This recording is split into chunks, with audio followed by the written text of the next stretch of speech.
Is Bob Chamberlain, Chair of the First Nation Wild Salmon Alliance of British Columbia. Behind me, or standing with me, are chiefs from all across British Columbia.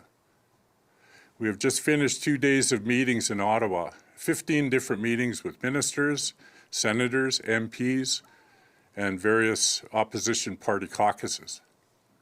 The message that we bring is the support from across British Columbia of First Nations for the Liberal government's transition plan to remove fish farms from BC oceans.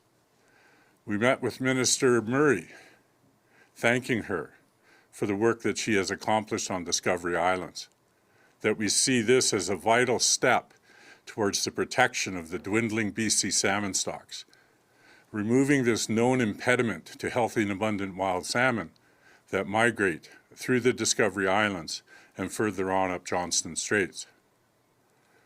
We've delivered a message to the government that we see this effort that is now underway from the federal government, joining hands with the provincial government's transitioning of fish farms, as a measure of reconciliation for across British Columbia with First Nations.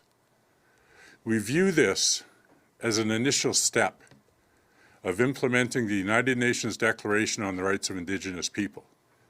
By taking this important step to safeguard the wild salmon for First Nations and British Columbians and the environment, we see that this is a strong action, a clear message to implement food security for some of the most impoverished people across the province.